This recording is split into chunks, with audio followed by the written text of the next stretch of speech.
యేసుక్రీస్తు శుభనామమున నా ప్రియ సహోదరి సహోదరులారా, మీకు శుభములు వందనాలు తెలియజేస్తున్నాను.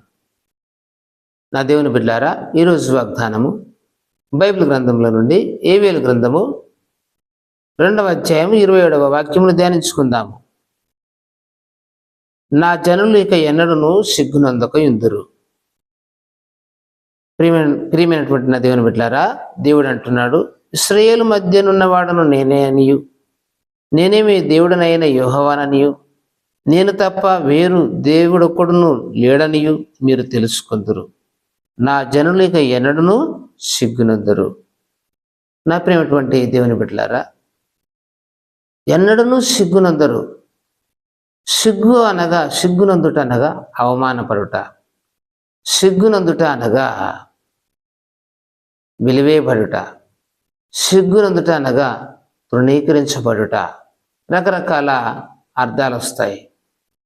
సిగ్గునందుట అనగా దిగజారిపోవుట, సిగ్గునందుట అనగా అవమానమును భరించుట,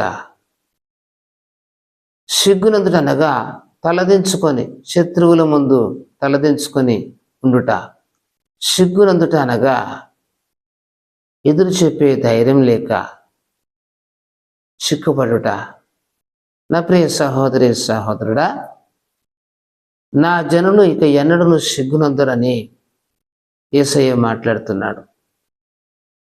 అంటే యేసుక్రీస్తుని నీవు నమ్మినట్లయితే ఆయన నిన్ను తలెత్తుకునే వారిగా చేస్తాడు, కానీ తల దించుకునే వారిగా చెయ్యడు. యేసుక్రీస్తుని నీవు నమ్మినట్లయితే నీ శత్రువుల ఎదుట ఆయన నిన్ను నిలబెడతాడే కానీ వాళ్ళ ముందు నేను సిగ్గుపరిచేటట్టు ఉంచడు. ఎందుకంటే నీవు ఆయన జనం, నీవు ఆయన ప్రజవు, నీకు ఆయన దేవుడు. నీవు నమ్మినటువంటి ఈ దేవుడు సజీవుడు, నీవు నమ్మిన ఈ దేవుడు పరిశుద్ధుడు, నీవు నమ్మిన ఈ దేవుడు సర్వోన్నతుడు, శక్తిమంతుడు. అట్టి దేవుని నీవు కలిగి ఉన్నావు. ప్రియ సహోదరుడా సహోదరి, ఇంతటి శక్తి కలిగిన దేవుని నీవు కలిగి ఉన్నావా? ఉంటే ధన్యుడవు. ఒకవేళ లేకపోతే యేసుక్రీస్తునందు విశ్వసించు. ఆయన అంటున్నాడు, నా జనులు ఇక ఎన్నడూను సిగ్గునందరు. యేసుక్రీస్తుని నమ్మినట్లయితే నీవు సిగ్గునందవు.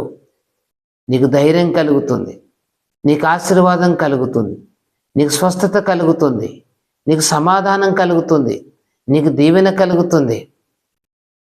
జ్ఞానము లేని నీకు జ్ఞానం కలుగుతుంది, సమృద్ధి లేని నీకు సమృద్ధి కలుగుతుంది, సమాధానం లేని నీకు సమాధానం కలుగుతుంది, స్వస్థత లేని నీకు స్వస్థత కలుగుతుంది, విడుదల లేని నీకు విడుదల కలుగుతుంది. నువ్వు దేంట్లో బంధించబడ్డావు, దేని చేత శోధించబడుతున్నావు, ఏ బంధకములో చిక్కబడ్డావో, ఏ సమస్యలో మూలుగుతున్నావో, నీకు విడుదల యేసుని నమ్మినట్లయితే నువ్వు ఆయన బిడ్డవవుతావు, ఆయన కుమారుడు అవుతావు, ఆయన నీకు దేవుడు అవుతాడు. అప్పుడు నీకు సమాధానం. దేవుడు నీవు పడిన గుంతలో నుండి, చిక్కబడినటువంటి వలలో నుండి, సమస్యలో నుండి, సాతాను బంధకముల నుండి, అంధకార మాంత్రిక శక్తుల నుండి, దురాత్మ క్రియల నుండి, వ్యసనముల నుండి, సమస్త కీడు నుండి నీవు తప్పించబడతావు.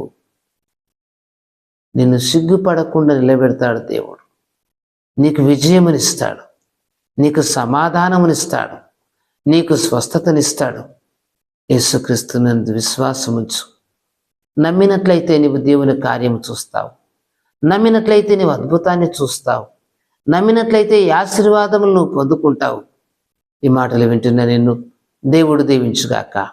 ప్రార్థన. సర్వశక్తి కలిగిన దేవా, నీకు స్తోత్రములు. నా జనులు ఇక ఎన్నడూ సిగ్గునందరు అంటున్నావు నాయన. ఎంతోమంది నేను నమ్ముకున్న బిడ్డలు ఉన్నారు. నిలబెట్టండి. నీవు ఆశీర్వదిస్తావని, శత్రువుల ముందు నిలబెడతావని, వారి ముందు ధైర్యంగా ఉంచుతావని, ధైర్యం లేని నీ బిడ్డలకు ధైర్యం ఇస్తావని, స్వస్థత లేని వారికి స్వస్థతనిస్తావని, సమాధానం లేని వారికి సమాధానం నీవిస్తావని నీ కొరకు ఎదురు చూస్తున్నారు తండ్రి. దీవెన లేక ఆశీర్వాదం లేక బాధపడుతున్న బిడ్డలు నీవు ఆశీర్వదిస్తావని, సమస్యల నుండి బయటికి తీస్తావని, సమస్త బంధకముల నుండి, సాతాను శక్తుల నుండి, దురాత్మ శక్తుల నుండి విడిపిస్తావని ఆశతో, నిరీక్షణతో నీ సన్నిధిలో ఎదురు చూస్తున్నారు, ప్రార్థిస్తున్నారు. అటు బిడ్డలకు దర్శించండి తండ్రి. వారి కన్నీటిని తుడిచి ఆదరించండి. వారు సిగ్గుపడకుండానట్లు వారిని నిలబెట్టుకోండి. ఎక్కడైతే వారు ఓడిపోయారో, ఎక్కడైతే అవమానమును ఎదుర్కొంటున్నారో, ఎక్కడైతే బాధలో కృంగిపోయి తలెత్తుకొని తిరగలేకపోతున్నారో అక్కడనే మీరు లేపండి, లేపండి, లేపండి ప్రభువా. దీవించండి, ఆశీర్వదించండి, నిలబెట్టండి. నీ దీవెనలు, నీ సమాధానము చేత నింపమని యేసు నామమున ప్రార్థిస్తున్నాము తండ్రి. ఆమేన్.